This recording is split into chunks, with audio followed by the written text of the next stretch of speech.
Welcome back to Startups for the Rest of Us. I'm Rob Walling, and in this week's episode, I talk with John Warrillow, the author of Built to Sell, The Automatic Customer, and The Art of Selling Your Business. John also runs a very successful SaaS company called Value Builder that is aimed at business advisors and brokers. In my experience of this business world, John is one of the most knowledgeable people about real business exits. This is not Instagram selling for $1 billion in a weekend. This is about software companies, agencies, manufacturing companies, e-commerce, just, the thousands or hundreds of thousands of exits that are below the radar, that are not on the front of TechCrunch, and that are businesses that sometimes sell for multiples of EBITDA, or in the case of SaaS, often sells for a multiple of revenue. But these are not 100x revenue. These are those realistic business exits. And John has interviewed hundreds of founders over on Built to Sell Radio, if you're interested in hearing more about that. But today, he and I dive in how to decouple yourself from your business by creating standard operating procedures.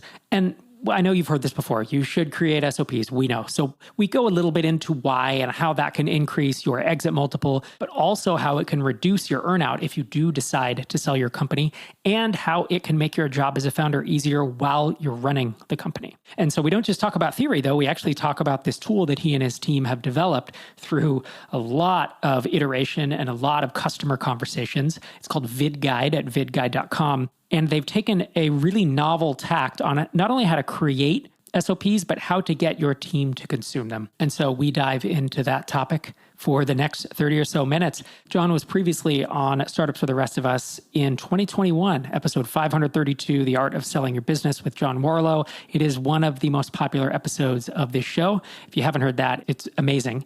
John, since he is an interviewer, is a good interviewee because he knows what it takes to put together a good show. So without further ado, let's dive into my conversation with John.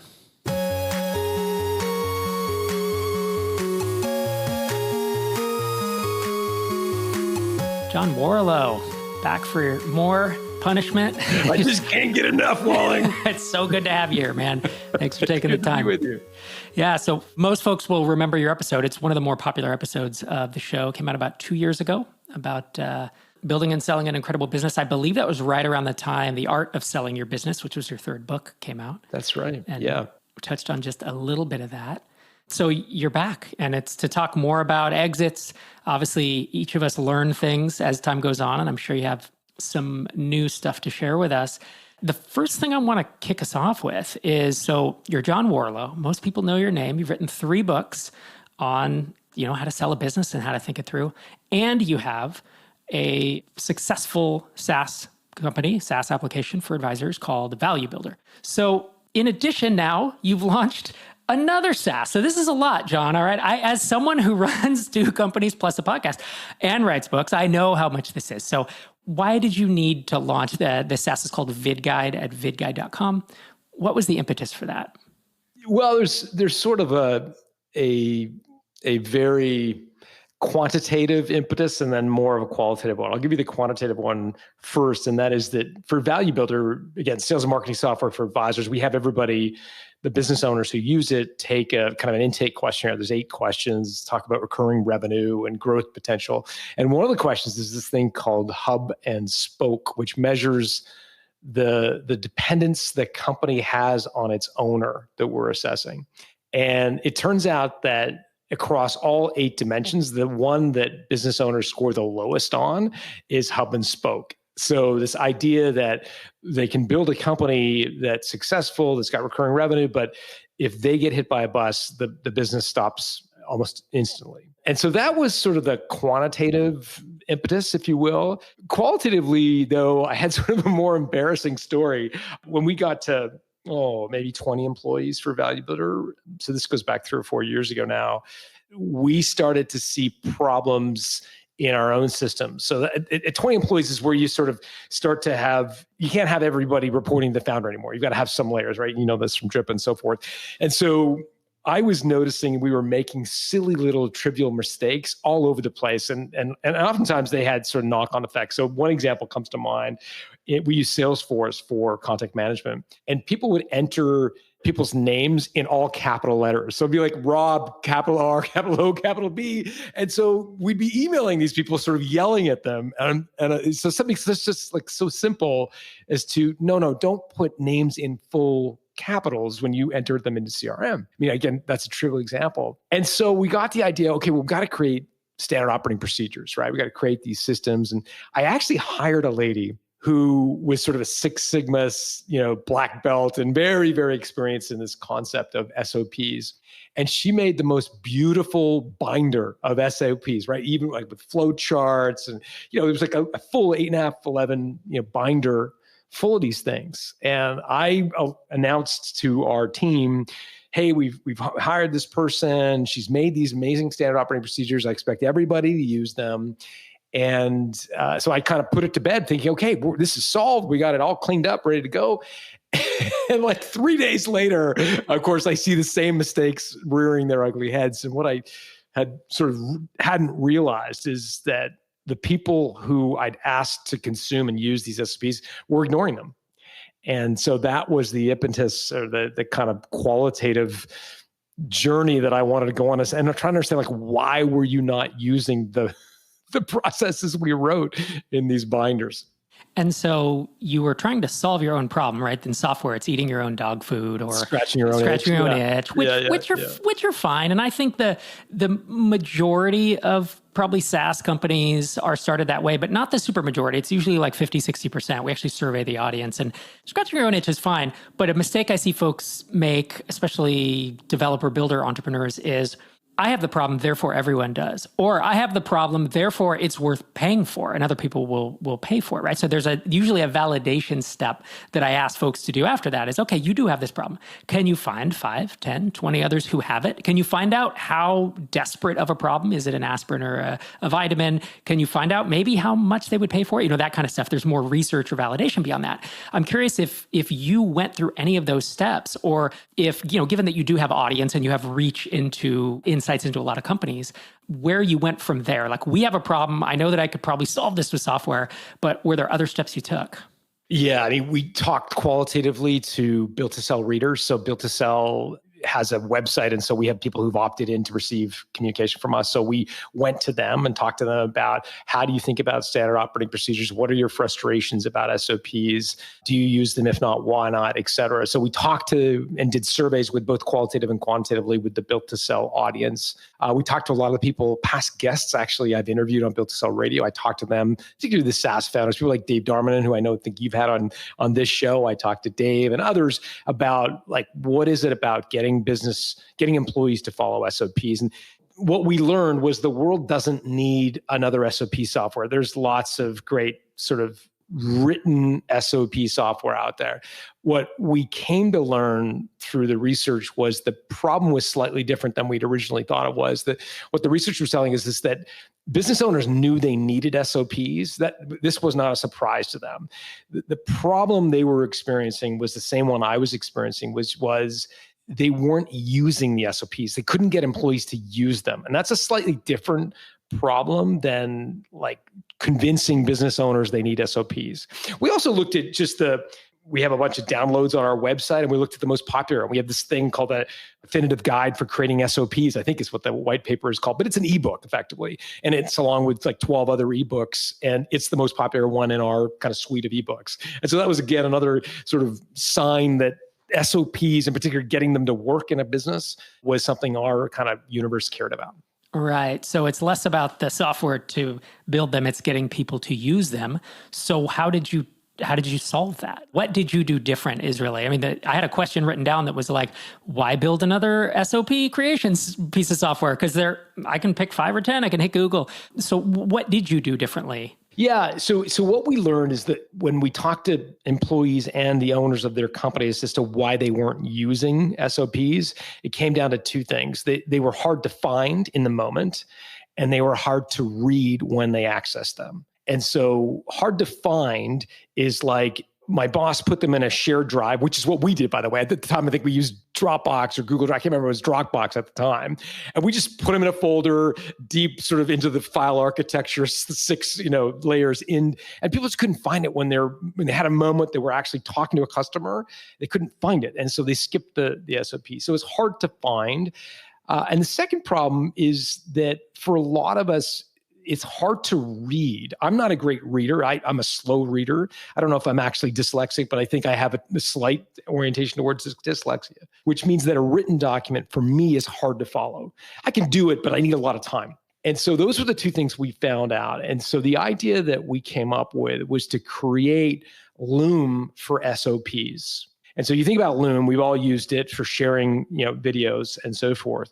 And again, we came by this idea honestly, because in my own company, what I found out is when people had a problem, they weren't referring to this giant manual that we'd spent a lot of money creating. They were recording a quick Loom video and just shooting it to the employee who needed it to know how to fix the problem. And so here we are spending all this money on SOPs, and yet we were bypassing them to ship like little Loom videos. And so we thought, okay, if Loom works, people want video, it's easier to consume and digest and metabolize video than it is written SOPs. So video works. What's the problem with Loom? Well, Loom's a great tool and it's perfect for some things. However, what we found was that we were still, when you're sending a Loom in an email, finding that Loom video weeks later when you need it again to watch back was difficult. It was, again, sifting through email. And so what we built is this thing called Flight Path, which means that you can tag a video to a piece of software. And so, for example, if you're trying to convince or to explain to your employee how to send an invoice out of QuickBooks, as an example, you can tag your vid guide to QuickBooks.com. And then when your employee logs into QuickBooks.com, the video pops up in front of them. So it's kind of like right in front of them, which is what we've heard again and again, is that people value the in context sort of idea of seeing it in context when they're doing the work. So if you need to figure out how to send an email on a drip, as an example, or build a lead page or whatever, you can tag the instructions to the actual software people are using. So that's sort of how we sort of solve for and made it different than Loom. It's also got Step Builder. You've interviewed Arvid Carl on this show, have you? Mm-hmm. Yep. Yeah. So I interviewed Arvid for Built to Sell Radio, and he was describing to me the sale of his company. And to transfer Feedback Panda, he had like a 1-hour video he shot for the buyer of the business, Kevin McArdle, and basically described how all of the code worked, the code base, like how it all sort of stitched together. And I showed Arvid VidGuide, and he's like, man, if I had had this, it would have been so much easier, because the other thing we built is Step Builder, which allows you to basically take a 1-hour video that you can shoot and break it into little mini bite-sized videos, create a process. So it's kind of, again, built from the ground up for creating and sharing SOPs. Right. And it's a video first platform that Video focuses native, on that. yeah. And that's super interesting. I remember you and I had a conversation at dinner at one point. In Minneapolis. Yep. You were explaining VidGuide to me. And my question honestly was, there are so many out there. How are you different? And the moment, the kind of the spark moment for me was when you said, if you're teaching someone QuickBooks and they go to QuickBooks, because it's a plugin, right? It's like a Chrome plugin. It's a Chrome plugin, yeah. And it just says, we have a VidGuide. Like we have a company VidGuide for this site. Like that is the genius moment, right? Because then I don't have to ever think, where's the Dropbox directory? Where's the binder on my shelf, right? Exactly. Yeah. Super interesting. And so I'm curious. So a lot of times innovations like this, because you've obviously created kind of a novel solution to this. So there's two things that can happen when you think of a novel software solution. One is it's like ahead of its time, and people are like, we're used to doing it this way, and you're kind of asking us to change behavior, right? So let's talk about that first. I'm curious if that's happened. The second thing that happens is the moment people say, oh my gosh, that's a great idea, competitor copies it. And then you're stuck with like, okay, now I'm competing against them on brand and other things, right? It's like, it's not that you can't outcompete them, but a novel feature is only a novel feature until it's replicated, right? 100%. So on the first one though, have you found that folks are resistant to it because it's maybe different than the ways they've done it in the past? Yeah, which is why we've moved to live onboarding. You can get a VidGuide account for as low as $29 a month. There's different stages depending on how many employees you have and so forth. But we assumed, okay, for that price point, we've got to do everything electronically. Like it's got to be all digital onboarding. It's got to be videos. It's got to be, and again, ironically, because it's a video platform, we really have found that it's worth investing the time in doing a live onboarding. And so what I mean by live onboarding is basically a human being scheduled into a scheduling software where there's a point in time where someone from our team jumps on a call with somebody else and says, tell me about your business. What are you trying to standardize? What are you trying to create processes for? And it's that sort of, to your point, it's the change in behavior. It's the change of way of thinking of SOPs that's required more heavy lifting than we thought. So it's got us thinking right now we're doing, and I know you've talked about this on Startups with the Rest of Us a ton, is like do it analog first, figure out how to get the onboarding right in a very high touch way, knowing that it doesn't scale forever, but it's better to do it right up front. So we've moved to full kind of white glove concierge sort of onboarding, which is expensive and time consuming, but I think it's working to solve the first problem. The second problem you raised is another good one we think a lot about, which is what happens when one of the other kind of SOP software out there does exactly what we're offering, which of course they all have resources to do. Many of them are venture backed. A couple things on that. Our vision is to really be Loom for SOPs from the ground up. So everything we think about is really about internal knowledge sharing. So unlike some of the other platforms where they might serve dual purposes, might be a sales enablement tool or for sharing things with your customers, we're really saying, no, this is designed for the ground up for employees. And so what that means is that we're always optimizing for that. So yes, somebody could knock off Flight Path, which is the little pop-up inside a Google Chrome browser. But we've got sort of 4 or 5 other features that you wouldn't really build unless you were building it for SOP. So again, I mentioned Step Builder, which allows you to take a long video and make it into little steps, swap out one steps, re-record another video. All these things you probably wouldn't do if you were just a screen recording software or just an SOP software. Another one we thought about is, you have somebody new join your team, you want to instantly grant them access to all of the SOPs that correspond with their job description. So basically you swap out your bookkeeper for bookkeeper A to bookkeeper B. You want bookkeeper B to have all the stuff that bookkeeper A had access to, or you have someone new join your sales team. You want that new person to instantly have access. So you can basically flip a button and then they've got access to all of the vid guides that correspond to being a new salesperson in your company, for example. So it's like departmentalized, which is, again, something you probably wouldn't do if it was just screen sharing software. So those are some of the ways that we're trying to kind of, I don't want to say stay ahead of, because I think they're just different products and different used for different reasons. But if we just stay really focused on in our lane, which is really about sharing standard operating procedures with your employees, then I think we'll be okay, even if other people match us kind of on certain features, if that makes sense. Yeah, and that's how I'd be thinking about it too, right? When folks, early stage entrepreneurs will come on this podcast and I usually ask them, how are you differentiated? And do you have, brand is included in that. Like, do you have a brand that's strong enough to hold it? And I feel like you being ahead of the market right now are in a pretty good spot to defend that. We touched on it a little bit earlier about why SOPs, standard operating procedures, are so important for a business, both while it's running to keep the founder sane and if you go to exit, right? It makes such a difference in terms of having a business that is just, have a SaaS business that's doing several million a year and I have no SOPs versus one that is completely, not reliant on the founder. Do you have any experience or examples of someone who you've heard have a great success story because they were so SOP'd up, so to speak, or someone who had a really bad story because it was just completely reliant on them? Just any thoughts or examples? I know you've interviewed hundreds of founders. Yeah. A couple come to mind instantly. So again, Arvid Carl, who you've had, started Feedback Panda. I'd encourage people that many of your listeners know Arvid. He's a prominent guy in the community. He built Feedback Panda and, as I mentioned, recorded a video that basically showed the new acquirers how to run the business. And I think if you asked Arvid, it was really more about how to get through due diligence, take a letter of intent to closure. Because of course, when a prospect or when an acquirer is at the due diligence stage, that's when all the red flags get raised in their mind. It's like, how will I be able to run this? How will this thing go when Arvid leaves? Is it going to continue? And so it really, I think, allayed the acquirer, got him to close on the deal and actually consummate the deal. So I think that was helpful for Arvid. Another person, have you had Jody Cook on the show? Mm-mm.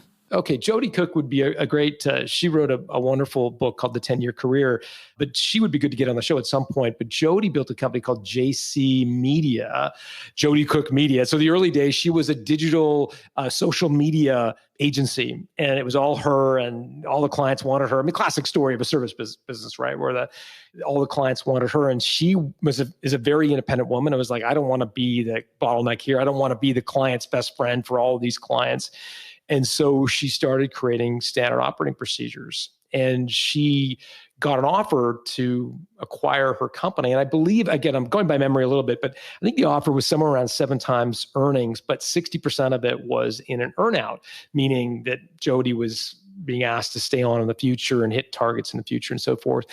And Jody's like, no, you don't understand. Like, I've created standard operating procedures. I've built this business so it doesn't depend on me. The acquirer didn't buy it, but she just doubled down on SOPs, and she leaned even further into it, creating like a whole kind of library of standard operating procedures, such that she was really, at the time of her ultimate exit, not working in the business at all.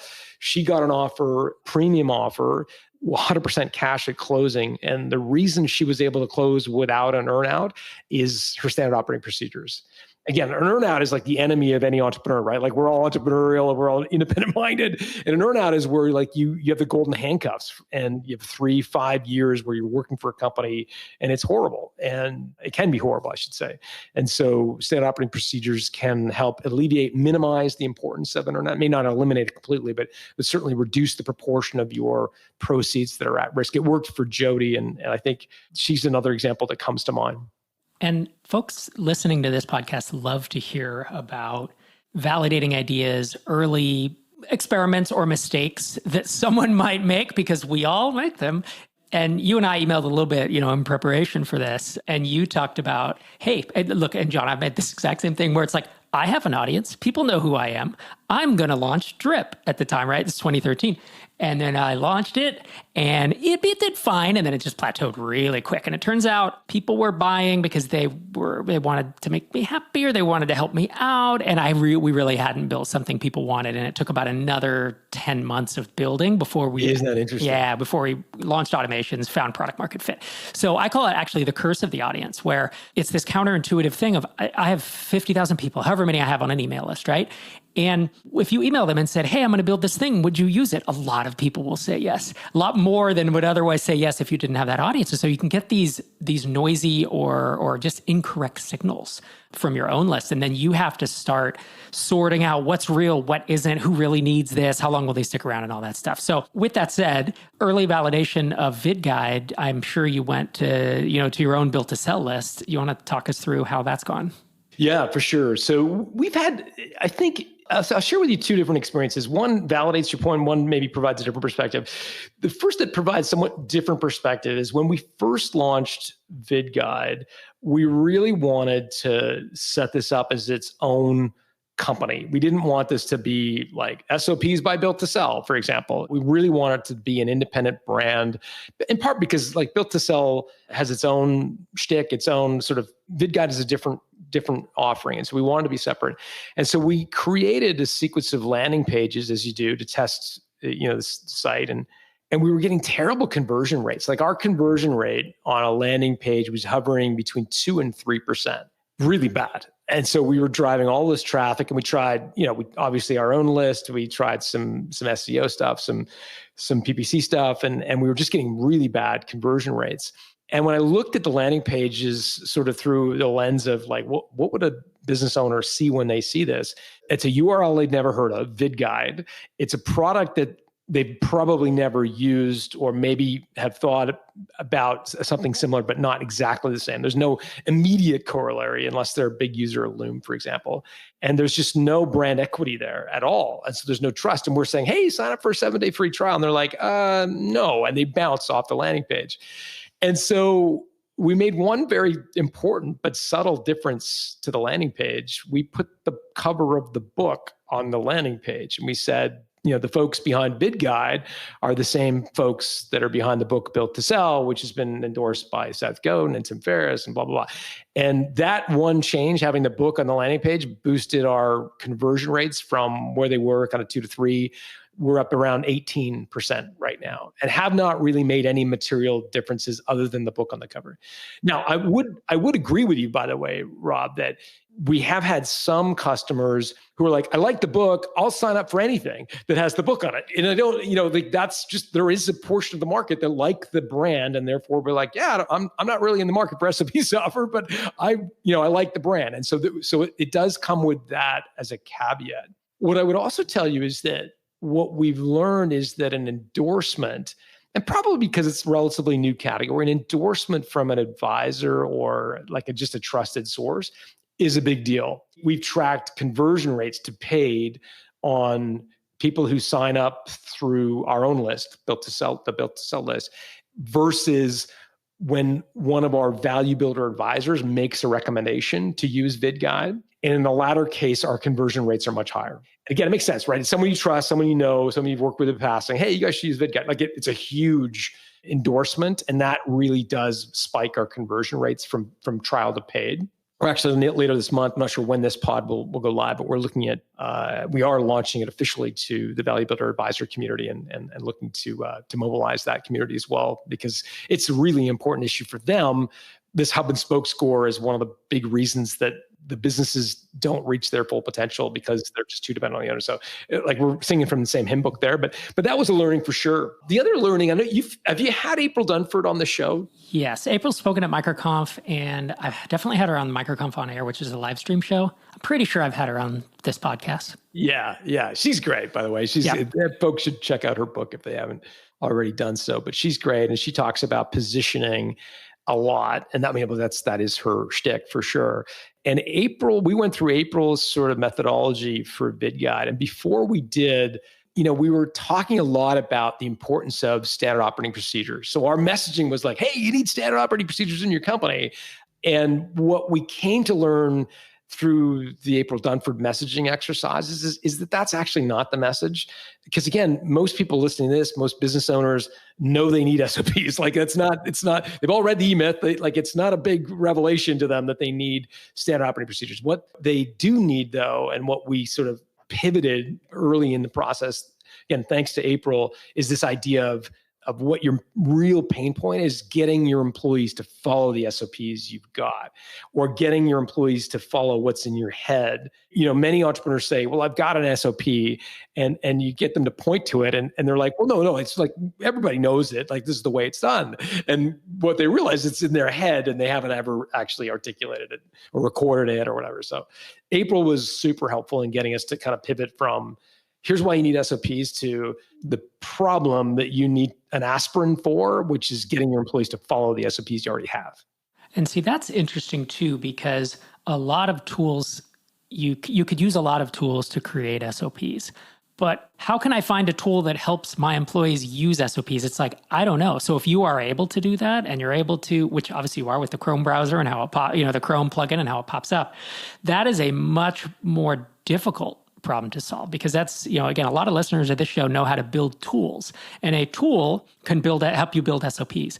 But a tool on its own, I think, might struggle to get people to use them unless you have a very creative, you have a deep understanding of your customers, right? The fact that you have this Chrome plugin, and the fact that you have the organizational structure that you said, where everything's can be tied into the different applications. Without focusing on that, on getting employees to use it, as you said, I guess it's super easy to have them not, right? To create them and just have them not. Yeah. It's also one of the hidden little secrets of VidGuide is that I think a lot of us as entrepreneurs, a lot of entrepreneurs I talk to on my pod are the essence, we're kind of control freaks, right? Like we there's a certain way we want it done, and it's probably why we've been successful to some extent, is because it's like, no, this got to be this good. It's got to be done this way. And what we've built is the ability to kind of just basically snoop on your employees. So when you share a vid guide with an employee and you say, hey, this is kind of how I want you to do it, and you tag it to QuickBooks or whatever software you want them to use when they're doing the activity, then you can actually see through reporting console, like, have they watched it? How far into it did they watch it? Did they rate it? Did they provide comments? So you can kind of say, like, hey, I sent you this vid guide, but you didn't watch it. And so the reason you're making this mistake is because you haven't done what I told you to do. So it gives owners a little bit of snooping ability, which I think some have told us that's super valuable for them, right? Like, is the ability it's not the most progressive way to manage a team, but some people like to kind of inspect what they expect. I say less snooping. I say more about accountability. All right. You're saying it in a nicer way. if I give someone potato, if I give someone a binder, you're right. You just have no idea. Right. Did they look at it or not? And if I send them a video and they don't watch it and then they do it wrong, that's a problem. If they don't watch it and they do it right, fine. I'm not going to micromanage you, but if you don't watch it and then you do it not the way I said to do it, making the same mistake. Yeah. Yep. That's a real problem. Yeah, for sure. John Warlow, thanks so much for joining me today. You are John Warlow on Twitter, and of course, vidguide.com if they want to hear what we were talking about today, as well as your 3 books, Built to Sell, The Automatic Customer, and The Art of Selling Your Business. We'll link all those up in the show notes. Thanks, John. Thanks, Rob. It was super fun. Thanks again to John for joining me. Thank you for coming back every week. If you keep listening, I will keep making these episodes. This is Rob Walling signing off from episode 667.